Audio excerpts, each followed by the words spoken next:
Hello, everyone, and welcome to another episode of Non Sequitur Nerds. Where tonight we're going to do all the things that a spider can. We're going to be talking Spider-Man: No Way Home. As always, I am Tim, joined by that guy over there, Ian. How's it going, buddy? Hey, we're doing pretty good. We are in 2022, Yep. so we have started a new year and a new set of nerderies. So yeah, no, things are going pretty good. Right on. How's your week been?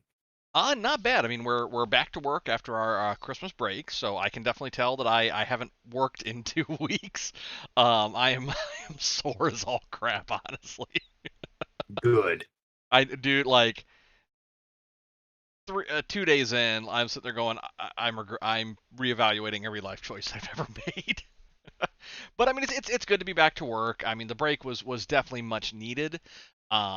It was nice to have that time off, around the holidays and whatnot. Sure. But I mean, it was good. It was good. So Good. Well, I mean that's good. Good. Yeah, so we're talking Spider-Man tonight. We're going to be talking several Spider-Man because it's just going to spoilers. yes. If you can't tell, Uh, those of you that are we're going to be listening on talking about the audio, the Marvel. We're going to be talking about the Marvel Cinematic Spider-Man. So there is a little bit of a statute of limitations on some of the earlier movies, Homecoming, No Way, or Far From Home. But we're also going to be covering Spider-Man No Way Home, which is the latest incarnation in that Spider-Man universe. So that's what I mean when I say multiple Spider-Man. We will be talking about those movies tonight because obviously No Way Home just came out. And we have seen it. yes. So now it's time to start talking. So this is your fair warning.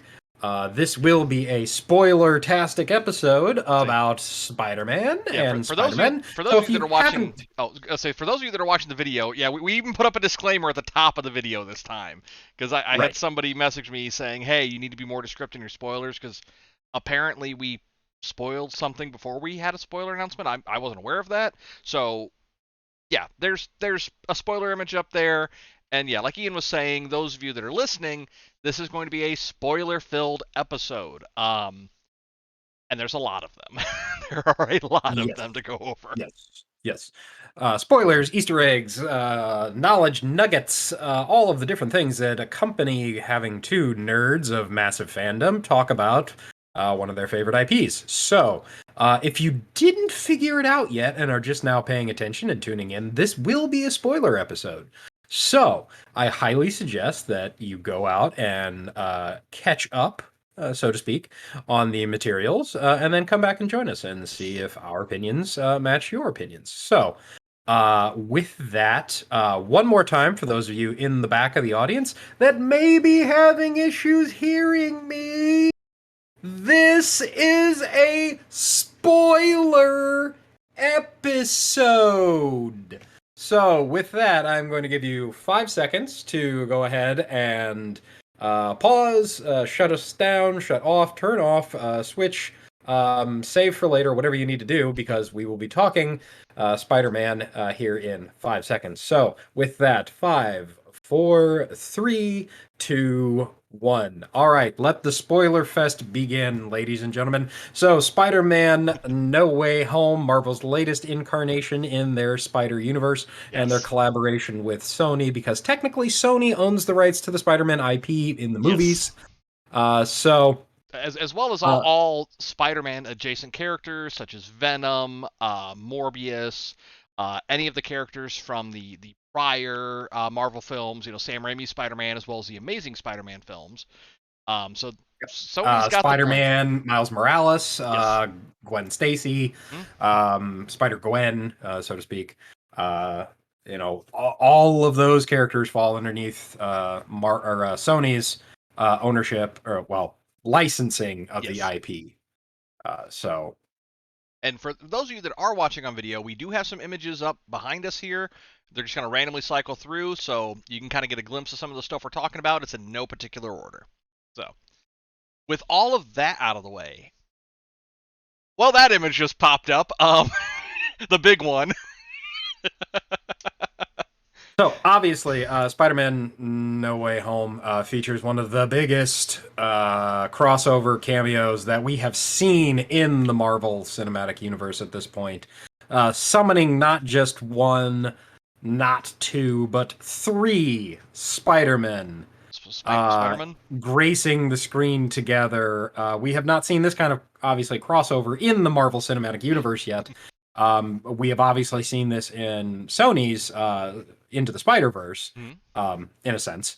But in this case, we have the three actors who have played Spider-Man all in one singular movie. So Yes, that's the big one. We have the return of Tobey Maguire. We have Andrew Garfield, who is 38, by the way. dude. Like seriously, like I, what the hell does he drink? I mean, like the blood of The blood of I mean, innocence. seriously, like Apparently, he looks he like feasts he's on older than orphans. me, and he looks better than I Yeah, do. and It Tim's doesn't. older than dirt. I So I know. I mean, it mean, doesn't take much to look better than me, but well, yeah, but yeah, no. So we've got three Spider-Men in a singular movie. Big shout out to all of those actors. They did a phenomenal job reprising those characters. yes, like, and it really goes to show just how different each Spider-Man was. I mean, Hmm. and yeah, again, kudos to the two classic Spider-Man actors. They were able to just pick it right back up, roll with it, and it was so amazing to see those three and the banter that each of them brought. Because I mean, um, Andrew Garfield, I mean, he played a phenomenal Spider-Man. His Peter Parker was good, don't get me wrong, but his Spider-Man was like spot on. I mean, he was quippy, he had the banter. I mean, everything. Tom Holland's kind of the middle ground between the two, and then Andrew Garfield. In my opinion, I know people are going to hate me for this. In my opinion, he played a pretty good Peter Parker. He was very quiet, very mild mannered, but he was the nice boy next door, which is more your traditional like golden era Spider-Man. Right. But I mean, seeing all three of those actors together was just was so amazing to see. Um, they Yep, did I they would all agree. three actors did a phenomenal job. And if you guys can't tell, we both, much like everybody else on the face of the planet, we thoroughly enjoyed the film. It was a love letter to fans of any Spider-Man live action. Yeah, absolutely. And it was a fantastic film, in general. Oh yeah, So we talked a little bit about the Spider-Man characters, but there was obviously the big thing with the villains. They'd been teasing that. hmm Obviously in the promotional materials and the trailers and whatnot, you obviously got to see things like Doc Ock. You got to hear the voice of Willem Dafoe as Green Goblin. And they showed briefly some of the other villains that you were going to see, so you kind of knew who was going to be in it, yeah. but they didn't really kind of showcase some of the other villain actors. They got Thomas Hayden Church to come back as Sandman, as Flint. Well, they had him do voice work for it. Yeah. Apparently, and this is something that fans kind of noticed watching the movie. Um, they didn't use a part like for what would you say 99% of the movie he was a CG sand monster. Yeah. But then the parts where you see him, you know, being human, it was reused footage from Sam Raimi's Spider-Man 3, which I know a lot of fans are kind of upset by that, but you got to remember that the time period that this movie was being filmed and produced and whatnot, it wasn't always viable to get people traveling, Uh, but he did reprise, the voice of Sandman. So it was nice getting to hear some new dialogue from him. You had, and I know I'm gonna butcher his name, Ifris. How do you pronounce it, Ian? Lizard. I'm actually Dr. Connors. yeah, Dr. Connors. Ifris Rain? Ryan?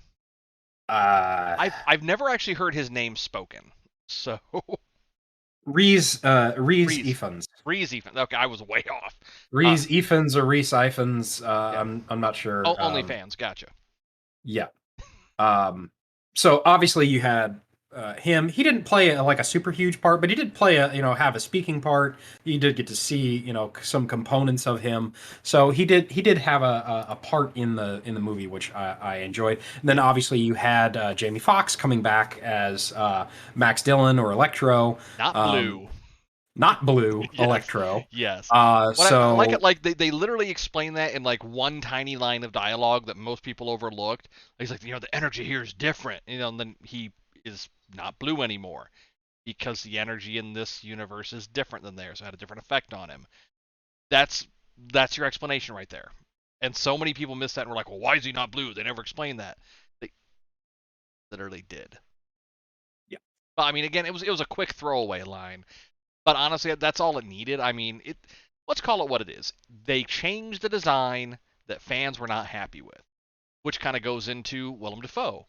You only see him in the Green Goblin mask for like one scene, yeah. and then after that, he smashes it, and through the rest of the film, he has no Green Goblin mask, which I know a lot of people that was their big complaint on the first Spider-Man film from Sam Raimi. Um, was they didn't like Green Goblin's mask, like the suit. They're like, okay, that looks cool, but the mask, people likened it to a Power Ranger, and I could kind of Yeah. see that.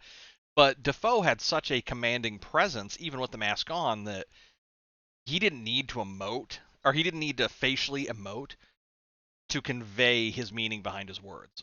But Go it go Willem Ranger. exactly. But I will say that Willem Dafoe, just as an actor, having his face, actually seeing his face while he's doing these things, definitely added to it, 100%. Yeah, and if we go in and break down some of these characters, Willem Dafoe's, I mean, it's been 20 I years mean, pretty dang close. since he played Goblin in Sam Raimi's Spider-Man. I mean, holy crap. Like Willem Dafoe's reprisal of that character and Osborn was just electrifying. You you don't even have to be like know that character from Yeah, the original role.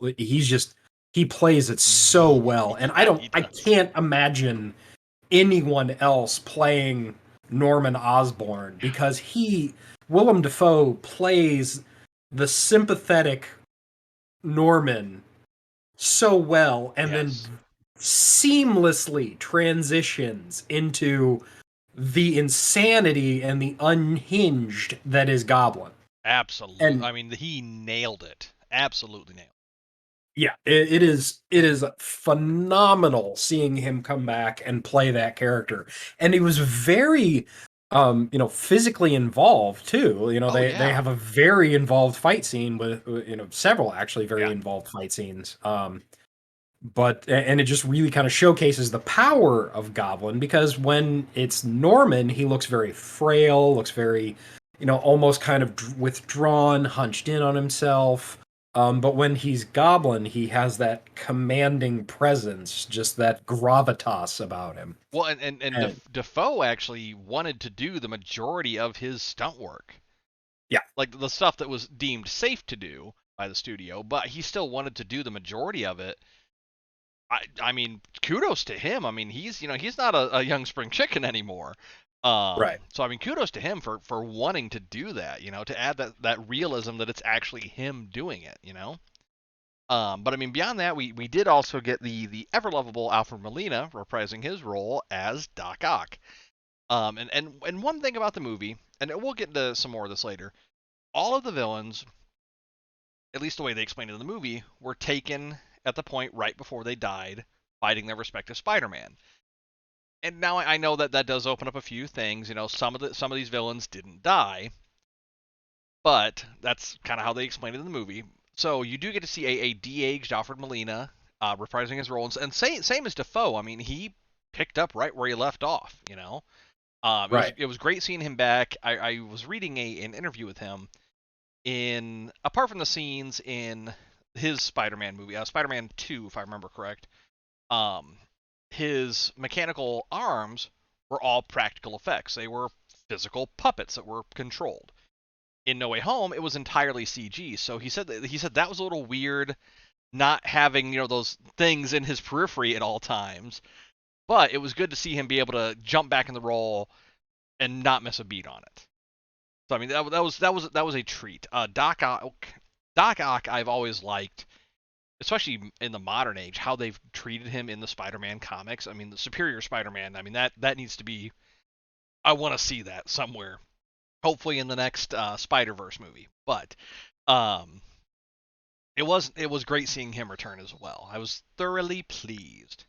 And they, Right. they, they did something with his role that kind of took me by surprise. I mean, it starts off, obviously if you remember in Spider-Man 2, there was a neural control chip that effectively kept the AI that runs the arms from overtaking his brain. It shorted out, and he was kind of losing it a bit because the AI was kind of controlling him instead of him controlling the AI. Right. One of the central plot points of the film is that when Peter finds out that MCU Peter, I should probably say there's a lot there's a lot of Peters. Um, but bum. Uh, One of his plot points when he figures out that all these villains are going to die, he's like, well, I can fix them, I can cure them, I can help them. And one of the first things he does is replaces that neural chip using a Stark fabricator, very similar to what we saw in No Way Home, or excuse me, Far From Home, when he makes his new suit. It's that same thing. It makes a thing. So he makes a new control chip and actually cures Doc Ock. He makes so that he is controlling the AI of the arms again, which was interesting. Um, Seeing him go from starting off being a villain, immediately attacking Spider-Man, our MCU Spider-Man, because he thinks it's his Spider-Man, to being a character that no longer has those evil tendencies anymore, because the reason that caused them is moot now. So Right. that was an interesting. I liked what they did with that. Actually, it was a twist that I I didn't expect. I really enjoyed it because I really enjoyed, what it was that um that Doc Ock was trying to do. Yeah. He was a very sympathetic character, I felt like. Oh, absolutely. Um and so I felt like, he had a lot more to offer than you know, what he was originally given. So, um I was really happy with his characterization, and the Absolutely. fact that they gave him a redemption arc, really. Yeah. So it was nice to see that, and to see, kind of nice Otto. Right. One, and it brought up one of my favorite scenes in the film. Towards the, and I know we're jumping all over the movie, but towards the end of the film, you actually get to see Doc Ock and Tobey Maguire, and they meet, literally face to face. Maguire has his mask off at this point, and Doc Ock looks at him and says, look at you, boy, you're all grown up. I mean, Yeah. admittedly, he was like 20 something. As an actor, he was like 20 something when Spider-Man came out, so he was already an adult, but he was playing a younger kid. But it was nice to kind of see that little, he recognized that, I know who you are. I don't mean you any harm. Almost an I'm proud of you moment. Right. I thoroughly Yeah. enjoyed that part. Yeah, I did. And there was a lot of kind of those, recognitions and Hmm. things like that were in there that I thought were really kind of cool. I mean, they did a lot with being able to kind of make the characters sympathetic and kind of felt for him. Like even Max, like you kind of felt for him, like you understood, right? Because obviously, Flint, everybody kind of you understood his motivations. Yeah. All he wanted to, I mean, he just wanted to see his daughter. Like that Right. was his thing. Right. And they do make a joke about how supervillains seem to get created when they keep by falling into stuff. Yeah. Uh, What happened to you? You the fell into a vat of genetically modified electric yeast. eels. Yeah. Well, what about What you? happened to you? I fell into a particle accelerator. Hey. Ugh. Falling Yeah, into people stuff, keep man. falling into stuff. They really got to be more careful with that Put thing. Those lids on these things. things. Some kind of safety grate. Where's OSHA? I mean, but yeah, it's one. And you had mentioned like a lot of those kind of special moments. You get another one where, and you see this in one of the trailers where you see Zendaya's MJ falling off a building, and it's cut the same style that Gwen Stacy was in Amazing Spider-Man 2. And for those of you that have Right. seen that or have read a comic ever, you know what happens to Gwen Stacy. So you see MCU Peter go diving towards her as Goblin comes by in his glider, clips him off without missing a beat. You see Andrew Garfield jump down, and you can see that he is pre-planning everywhere he needs to jump to catch her in his arms, not with his webs, because he learned his lesson with Gwen. And you see him, like, as he's holding her and he realizes that she's okay, you see him tearing up because he's remembering that he couldn't save Gwen, but he saved somebody else's special someone. So Right. that was a very very heart touching scene. I mean, you see, like, on his face, I mean, you can see just the pain, but at the same time, what's the The word I'm looking for? joy, The the joy. relief. Yeah, a relief of Um, knowing that he can do this. And yeah. it is kind of neat when the three Peters. I'm pretty sure that was a band somewhere. But when the three Peters first meet, and they're kind of talking about the things that made them who they are and how they're similar. Um, you do get from Andrew Garfield and Tobey Maguire, you do get a small snippet of where their Spider-Man went after the films. With Andrew Garfield, he mentions that after the whole Gwen thing, he got bitter, he got angry, he got dark, alluding to he became a much different Spider-Man than what we're used to. And then with Tobey Maguire, they're kind of talking, and he and MJ in his world eventually did make it work. It's not always the easiest, but they did make it work. So you kind of get that little bit of prologue to those two, even though we didn't get a fourth Raimi Spider-Man or Amazing Spider-Man 3, sadly, because I enjoyed the Amazing Spider-Man movie itself. You're But thinking epilogue. epilogue, thank you. Prologue's the prior. Epilogue. Yes. So you do get the epilogue for those characters, albeit very briefly, not a whole lot of detail, but you do kind of get a bit of a sense of where those Spider-Men are now in their personal journey. Um, because these are not, their characters pulled from a point in the films. This is them pulled from a point after their respective films, Right. an era that we haven't seen of any of them. So it was kind of nice to get that small little bit of an update. Um, but yeah, just let's talk about the chemistry between those three, because that I know. Well, I'd say before we get into that chemistry, there is one thing that we do need to talk about Yes, that is a pivotal moment of this movie, which is, um, we'll call it the Uncle Ben treatment. yes. Let's talk about that. Yes. So, obviously there is no Uncle Ben in this, so you can Mhm. probably figure out what it is that we're talking about here. Yeah, Uh, in the midst of curing the various villains of their superpowers, I guess, yeah, or the issues that are plaguing them.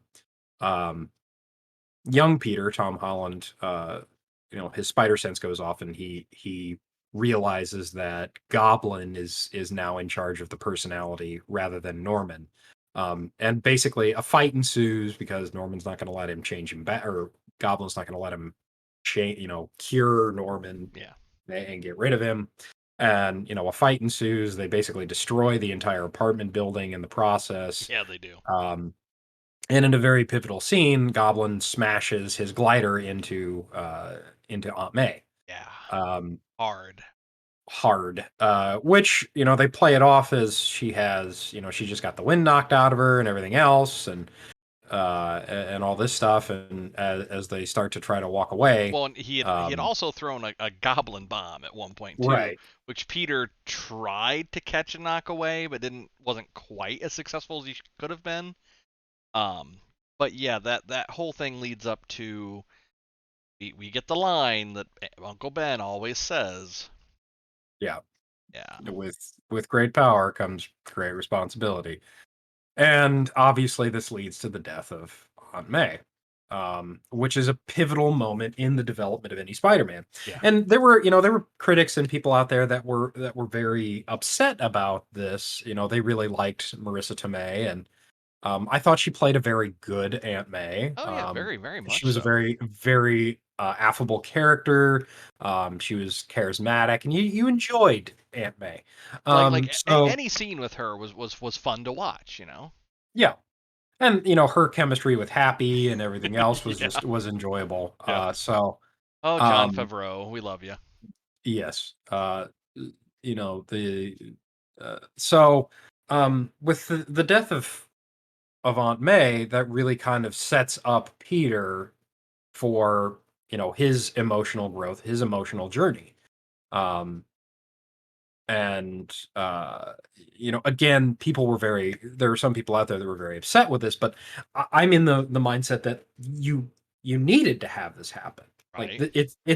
it's a core component of Spider-Man's growth, Spider-Man's Yes. existence. I mean, it's almost a tenet of the development of a Spider-Man. Um, It's like having Bruce Wayne not being an orphan. right. It's pretty pivotal to the character. I mean, that said, you know, it was sad to see Aunt May go. I mean, I'll be honest, I teared up during that scene. But it's like Ian said, it's part of that character's mythos.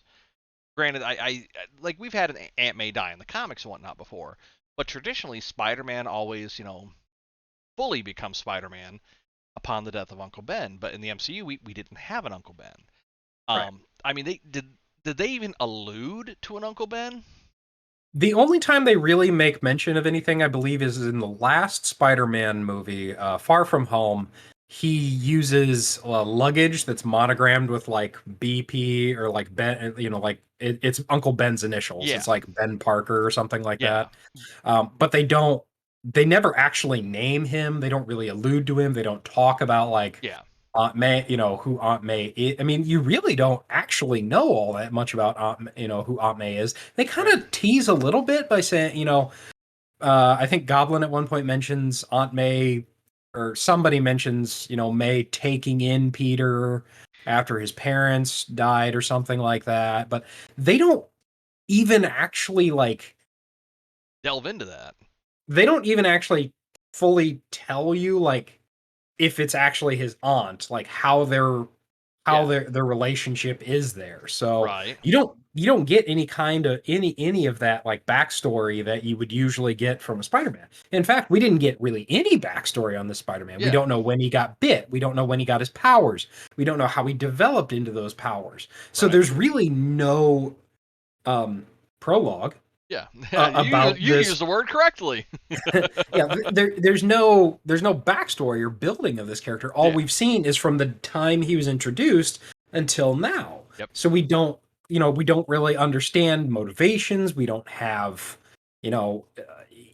anything. We've seen his personality, but Yeah. we're missing that kind of pivotal growth moment that Right. most Spider-Men would get.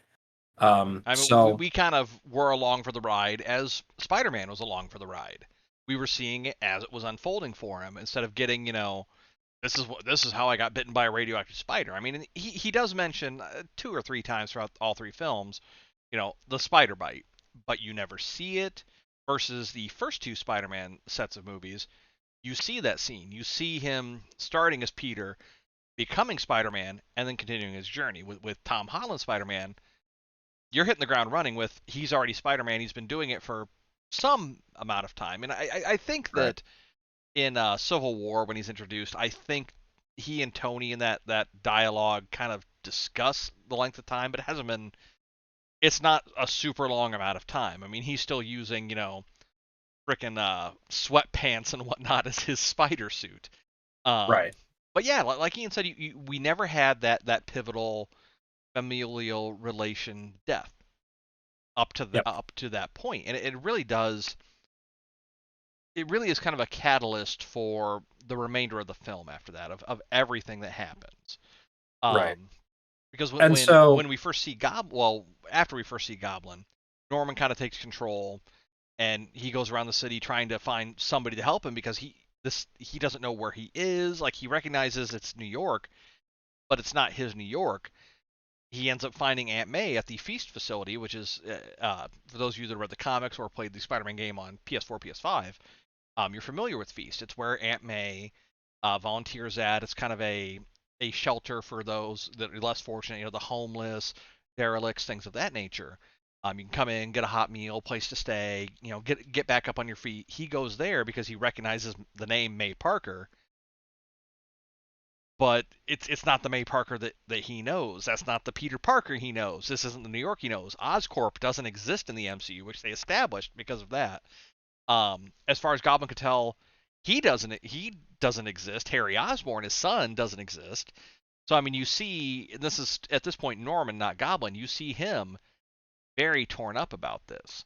Um, so I mean, you do in that aspect, you do get a little bit of May's backstory that she's similar to some of the more modern Aunt May as uh, presentations. I cannot talk tonight. Some of the more modern Aunt May versions that we've seen, like in the comics or the games. Yeah. But yeah, it was a very pivotal moment for him, and May has always told Peter, if you have the ability, you should always help those who need the help, and Yep. that kind of is what sets Peter on deciding, you know what, no, I am going to help them, I am going to cure them, I will not let them die, because with great power comes great responsibility. That one Yep. line that every Spider-Man gets, and that is kind of their code of ethics. If you Yep. have great power, you must do, you are obligated to use it for good. Yep. And with that kind of sets up, the at this point, then we start bringing in the other Spider-Men. We haven't really talked about too much about Peter's friends, Ned and MJ and whatnot, but they're a pretty core component to this movie. Yes. But Ned is able to use magic, and obviously we haven't even mentioned the fact that Doctor Yeah. Strange is a pivotal part of the movie too. Well, But I was worried watching the initial trailers. I was worried that Doctor Strange was going to be a surrogate Tony Stark, that he was going to kind of be a mentor figure to Spider-Man, and that's been a big complaint of a lot of people that are either not fans of this Spider-Man or are fans of the two prior Spider-Men. Is everybody jokingly calls him Iron Man Jr. right, because like throughout the first two Spider-Man, well, throughout the first one, he very much was Tony's protege. Throughout Far From Home, obviously that's post Tony Stark death. He's still kind of living with that regret of, well, I don't have Mr. Stark here. I don't know what to do with myself. Who am I? that What am I? Tony basically gifted him Stark Tech. Yeah. So I mean, he was. Stark Industries. Yeah. So um, yeah. So but Doctor Strange doesn't wind up being a mentor to him. And Yeah, point which of which fact, which, he's which is almost nice.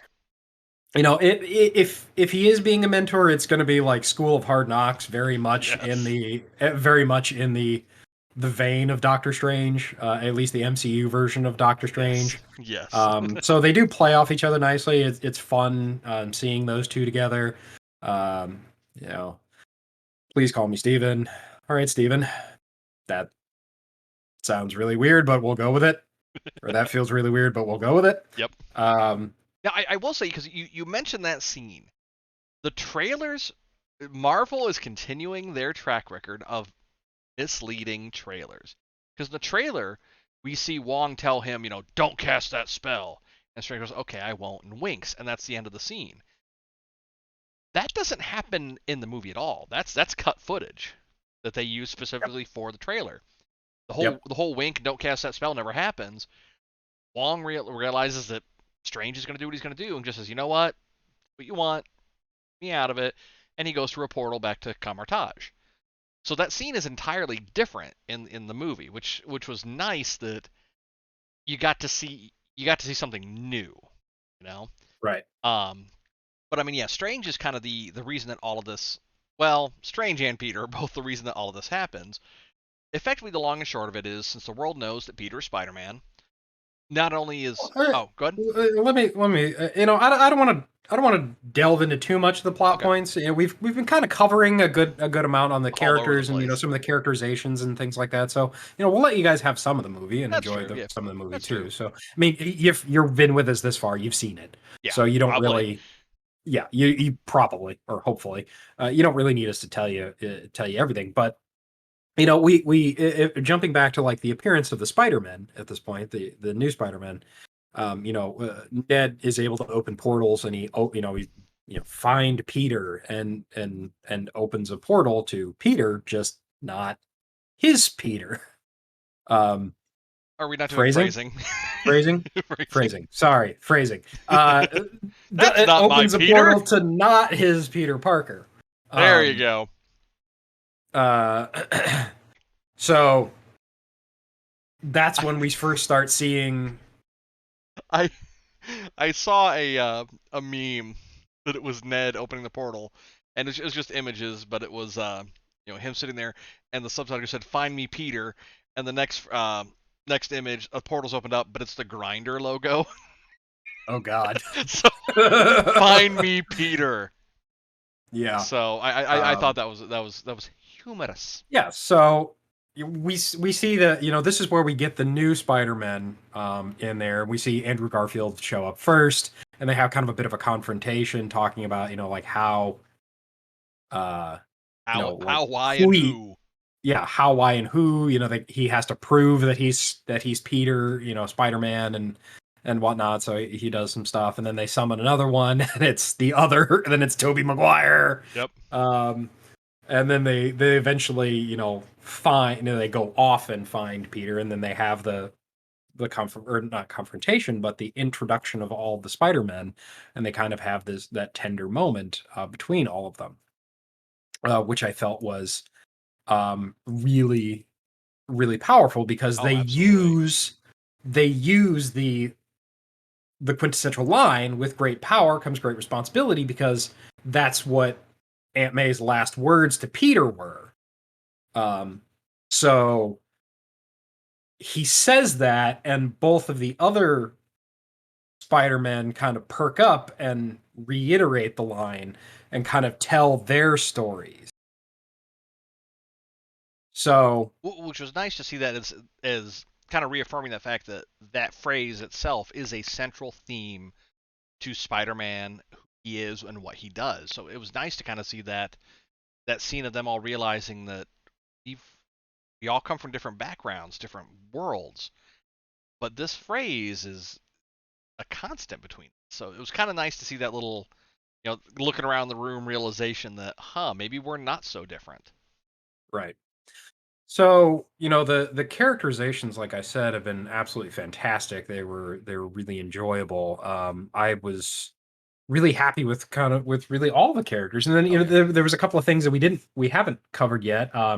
Obviously one of the big things being the confirmation that Matt Murdock uh um is in that Daredevil is in Spider-Man. He Yes. acts as Spider-Man's lawyer at the beginning of the Hmm? the movie. Yep. Um and I was so stoked. it is Charlie Cox. Yes, It I has was been so stoked. confirmed that it is Charlie Cox. Yep. So Charlie Cox is officially Matt Murdock, Daredevil in the Spider-Man, or in the Marvel Cinematic Universe. Yes. And apparently, from what I've heard, and I've not read like the full materials, but apparently from what I've heard, that's actually been in the work for years. Like That's what. Kevin Feige has apparently been working with Charlie Cox on this, like for or Yes. yeah, Charlie Cox on this for years. I have heard the So same thing. Yes. yeah. Well, and Kevin Feige, like, what was it, like 2 days before the movie premiered, they officially announced that if they ever are to bring Daredevil back, that Charlie Cox would be the one playing him. And then 2 days later, he's in No Way Home. yes. So it's like, and I just gotta say, No Way Home. This is the worst kept secret ever. But if Marvel, if Marvel, their marketing team are the ones that seeded all these leaks, it did nothing but help this film. Like, there's part of me is like, oh, somebody knows somebody that knows somebody that knows somebody that heard about this. But it's like, there's no way this many accurate leaks came out without somebody in the inside going, all right, release this image, behind the scenes image. All right, post randomly on a Reddit forum saying that you heard this, because it got people talking. It got people hyped up to see it. Like, I know people that aren't even really like big. they're not really super big comic book fans, but they enjoy the movies here and there, that they were incredibly ecstatic to go see this movie just because of what they heard on the internet, what their friend told Yep. them, what an image Yep. that blurry image they saw somewhere. So I mean, Yep.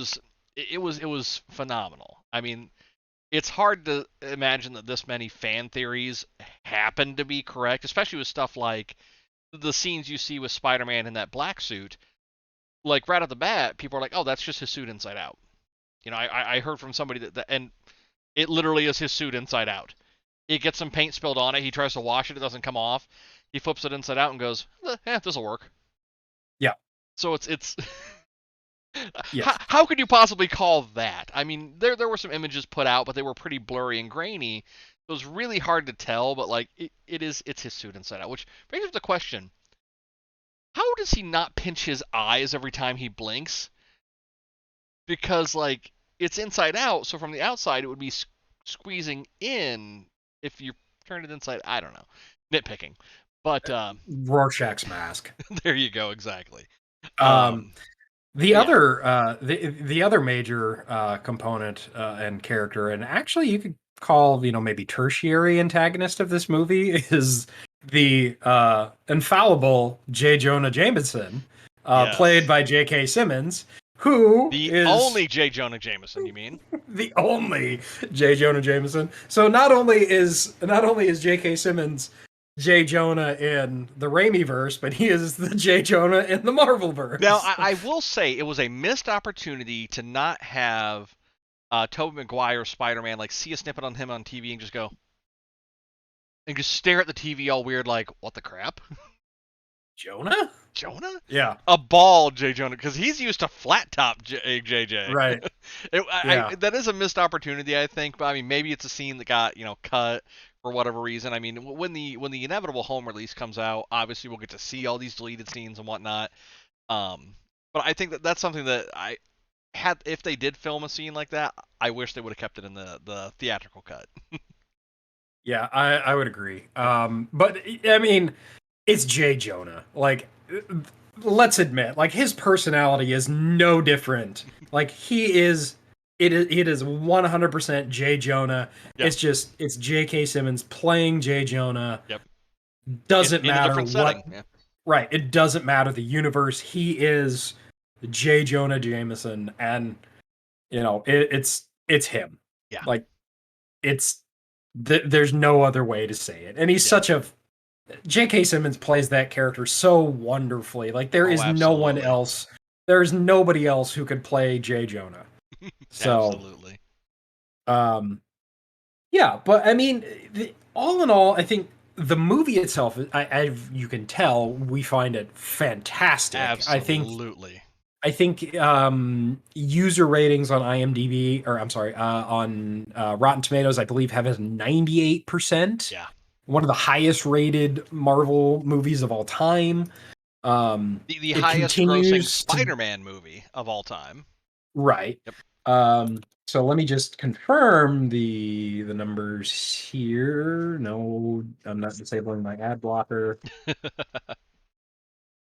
Yeah, so I'm sorry. It looks like it might have dropped down a little bit. 95% Oh seems to no, be. 95 out of 100. It's garbage. Oh, I'm sorry. That's for some reason it's showing me Far From Home, not No Way Oh, Home. Uh, so my bad. Um, Stop it. Uh, yeah, here we go. Yes, so 98% audience score, 94% critic score. So, wait. um, We had a movie come out last year that the critic score was higher than the audience score? no, 94%. Oh, the critics are 94? Yeah, critics are Oh, 94. I was gonna say you threw me off there, Ian, because 2021 was the year of critics hating everything. Well, yes, and it will probably continue because we talked about this Yep. before. They're Yep. whatever. Anyway, so yeah, I mean it's a fantastic movie. I don't know anybody that has seen it and went, it sucks. Right. Um, it is. I mean, it's just it's pure fun. It's pure heart. It's some of the best writing of Spider-Man. Yes, absolutely. Um, and really, I think kind of opens the doors. It opens the doors inevitably for more Spider-Man content. It opens the doors for potentially doing stuff with the older Spider-Man characters. Because Sony's even come out and said that they are now interested in going back to those IPs and potentially doing something animated uh, with Ooh, those with those Spider-Men, I'd be okay with that. because the actors, they did well. They did fine with the parts, with the live action parts, but you can't. It's really hard for them. I mean, they're older. It's going to Yeah, be much harder for them to do, a trilogy of action movies yeah, as Spider-Man. I mean, Tobey Maguire famously hurt his back. Playing Spider-Man, they actually do a scene about that in the yeah, movie. which is So, cool. being able to bounce around like that is just not really something that he can do as an older Spider-Man. So uh, having that as part of an animated thing would be fantastic. Oh So yeah, there's this has revitalized, I think, some of that Spider-Man. Not that Spider-Man had really been going away. Sony's yeah. done fantastically with Spider-Man. I mean, Into the Spider-Verse was amazing, and they're Oh doing a sequel this year. yes, a sequel split Um, into two parts, yes. but not a And then not a obviously trilogy. A sequel split not a into two trilogy. parts. Yes. With that, I think we will wrap up with one final thing, and that's saying that this movie also establishes the potential of Venom or a Yes, symbiote yes. in the Marvel Cinematic Universe. And it's played, rather tongue in cheek, kind of funny. Yeah. And it's Eddie. It's oh crap, what's his name? Bane. Tom Hardy. I kept wanting to say Tom Holland. I'm like, no, that's not Oh, him. that's It a Venom movie. Oh. Right. Yeah. So, It's Tom Hardy. yep, Tom Hardy's Venom yep, appears very briefly in an after credit scene, yep. before getting transported back to his universe. But he leaves behind a little bit of black goo. A Venom baby. Yeah, the Venom Which maybe. at first is just sitting there and you see it, and then it cuts off. So it's which opens up a whole nother thing. I know a lot of people are saying, oh well, we don't have an Eddie Brock in this world that we know of, but we do have a Flash Thompson. You also have a Matt Gargan. So there have already been two future post Eddie Brock hosts to the symbiote that we've already seen in the MCU. So I would rather it be Flash Thompson than Matt Gargan because I want to see Matt Gargan become actual Scorpion first before becoming a Venom host. But who knows? Maybe there is an Eddie Brock in this world that we just haven't been introduced to yet. I mean, there is a Daily Bugle. It's Sure. albeit not a newspaper, but there is there's an opportunity there. So it'll be True. interesting to see what they do with that. It does have one other after credit scene, which is not really a big spoiler because Marvel has since posted it. It is the trailer for Doctor Strange and the Multiverse of Madness, which Marvel has Yes. posted online. You can go see it, so no spoiler there. Um, but it was nice to get that. I would have rather have had another. Apparently, word on the rumor mill is that there was another post credit scene with Andrew and Toby, kind of showing what their Spider-Man were doing when they came back to their world and how things changed. That's rumor mill though. I would have rather have gotten an actual scene instead of a trailer, but it was. I'm not gonna lie. I'm excited for Multiverse of Madness, so I was happy to get an actual trailer for it finally. But Right. yeah, so I mean that's I think Multiverse of Madness is the next MCU movie scheduled to come out. Yeah. We were Yeah. supposed to get, as far as Spider-Man movies, we were supposed to get Morbius later this month, I think. That has since been pushed back. So And I can't drum up interest in it. Like, really, like like I just the more trailers they show for Morbius, the more I'm like, man, I can't. This looks like it might be a good, at least a fun watch. I just I was never all that interested in Morbius Yeah, himself. And then they have Jared Douche Canoe Leto playing the character, and I cannot stand him. Like, fair he enough. might be, he won an Academy Award. Whoop-de goddamn do. Plenty of people have been given an Academy Award that I just don't give a crap about. Meryl Streep's been nominated like 40 times, and just don't give a crap about her. So I just, and after Jared Leto's Joker portrayal, I was just like, you should have been on top of the pile of money in The Dark Knight rather than the Chinese banker. Like, Oh, ugh, shots fired. ugh, he's just insufferable. Um. Anyway, but so yeah, I just can't drum up interest in Morbius. I might go see it. Maybe they'll put it out on like Disney Plus or something, and fairly quickly. I don't know. We'll see. Who knows? Well, I mean Maybe that maybe one's I'll wind up entirely a getting like a Sony property, free. though. Yeah, I mean, maybe I'll wind up getting a free movie ticket in a cereal box or something, and then I'll go waste it on that. Um, yeah. Wow. Wow. Wow. Wow. But All anyway, right. as Ian was getting to, that probably about wraps it up for us tonight for our fun jaunt through the webs of Spider-Man. Hey, Hey, I there's see there's what you did there. our obligatory web pun. Yes. With that, thank you for joining us. We look forward to having you with us throughout 2022. We hope it is a fantastic year for you. We hope it's a fantastic year for us as well. If you would like us to shill for you, please contact us, contact us, and let us know. We will be happy to shill. We are not above shilling. No, we have no sense of self-worth. No. This show brought to you by Raid Shadow Legends. No, not yet. Unless you're listening, Raid. Nvidia Razer, if you're out there, I'd be happy to hawk some merch for you. I mean, send us each a Zephyr. We'll wear them. Doesn't even have to be the Yeah. Zephyr Pro. We'll take a regular one at this point. Well, I mean, the Zephyr Pro. I mean, we'd like to showcase the mic That's augmenter. true, and So we could use that as our recording. That'll pick up good, I think. Yeah. So yeah, Razer Pros are okay too. Yeah. yeah. Or Zephyr This way, Pros. we can prove that they work better than Bane's mask. It doesn't take much, but we'll do it, Razer. So anyway, enough of our whoring ourselves out. So thank you for joining us. We've had a lot of fun Oh tonight, yeah. and of course, obviously, you can find us out there on our host sponsor Anchor.fm, which is apparently part of Spotify now. Maybe it always was, Yeah. but that's just We're that thing. unobservant. Yes. So anyway, Anchor.fm, you can who also feeds out to several podcast hosting platforms, including Apple Podcasts, Google Podcasts, Spotify, of course, and several other podcast platforms. You can also catch us on YouTube, youtube.com/non sequitur nerds. That's where all of our video recordings go. Twitch.tv/non sequitur nerds. And then social media, facebook.com/non sequitur nerds and twitter.com or Twitter @non sequitur nerd because the name is too long and they didn't like it. So Those of you watching the video, those are conveniently posted up top. yes, exactly. So thank you for joining us, and I think that will do it for us tonight. I think so. So as always, for non sequitur nerds, I am Ian, and I'm Tim. Good night, everybody.